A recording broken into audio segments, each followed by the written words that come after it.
જય ભોલેનાથ સીતારામ। જો હવે એકવાર તો લણી લીધો તો બાજરો આપણા આગલા વિડીયામાં, પણ હવે એને આપણે આજ કાઢવાનો છે થેસરમાં।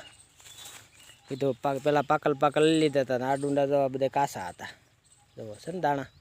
કીધું 2-5 દી ઊભા રહીએ, કીધું વરસાદનું તો આગાહી બહુ આવે જોરદાર, 7-8 દીમાં વરસાદ થાય, પણ કઠણ થઈને થોડાક રહેવા દીધો।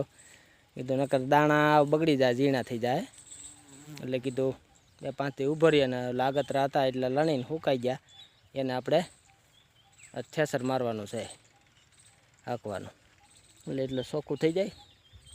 અને આવ દવા ખાતર વગરનો કોઈ કેમિકલ, કોઈ ખાતર, કોઈ દવા, કોઈ વસ્તુ નહીં ને તોય જવો દાણા કાંઈ ઘટે નહીં।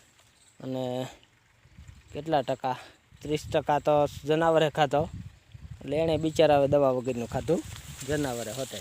અને હવે આપણે આ માલ ખાય ઢોર, એ પણ દવા વગરનું ખાય। એટલે આ ખેતીમાં એક ફાયદો મોટો કે કોઈ જનાવર ખાય તો એ દવા વગરનું ખાય, ઢોર ખાય એ દવા વગરનું। એમાં દવા બહુ માખું બે છે ને, તમને કહું વિડીયામાં નહીં દેખાય બહુ, એ દવા વગરનું ખાય। બધી વસ્તુ જે આપણી ખેતીમાં, પ્રાકૃતિક ખેતીમાં જે વસ્તુ થાય એ જીવ જનાવર, માણા, માતર, પશુ પક્ષી બધાય દવા વગરનું ખાય। એટલે બધાય ખેતી થોડી ઝાઝી નહીં પણ ખાવા પૂરતી કરે ને તોય સારું, પણ કોઈ લોકો સમજતા નથી અત્યારે। કેમિકલ બીજી વાત જ ખોટી, એમાં મહેનત થાય થોડીક વધારે, પણ ફાયદો સારો મળે, ખાય એને આપણે પૂન મળે, સાચું ખાઈ। અને આપણે એક ધ્યેય છે સાચું ખાવું અને સાચું ખવડાવવું।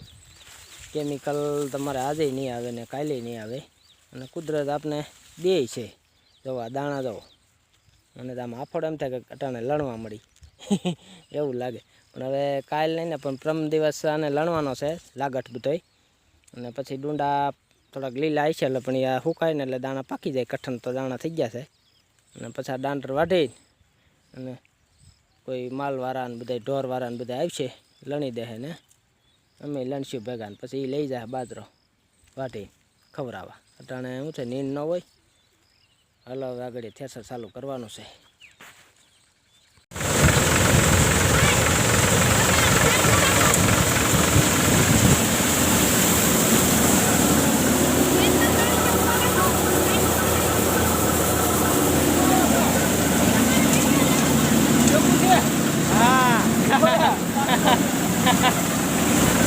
આપણે થેસર બાજરાને ચાલુ કરી દીધું, દવા ને ખાતર વગરનો કીધું થોડા ઘટા એટલે લઈ લઈએ, કીધું વરસાદ આમ દીધા એટલે સાત લાગે તો બાજરો એવો ચોખ્ખો આવે। મારા ભાઈ ન મતે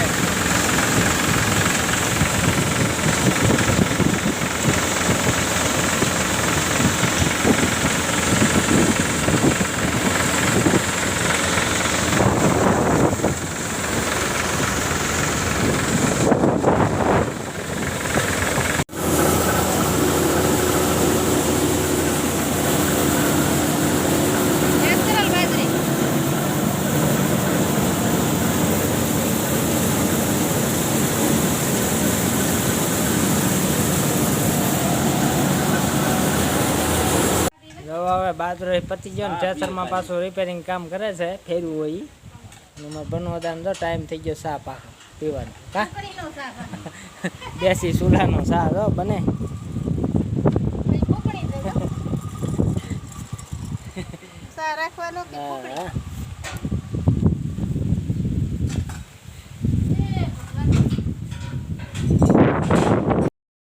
જો થેસરમાં લઈ ગયો ને પાછો વાવલી નાખ્યો, સાફ કમ્પ્લીટ કરીને લારીમાં મૂકી દીધો છે।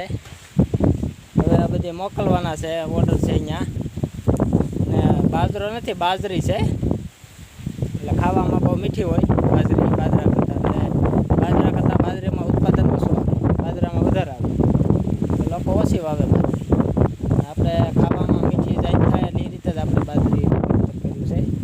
હવે પારવા ડુંડા રહ્યા છે કાસા હતા, એ પાછું કીધું લણી લેવું, કીધું વરસાદનો એટલું ઠેકાણે થઈ જાય, કીધું પાછું એટલું લણી પછી પાછું નીરાઈ જાય।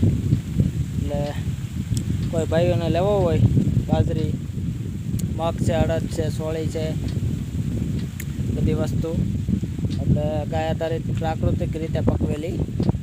એટલે ફોન કરજો, આમાં નંબર છે આપણે વિડીયોમાં.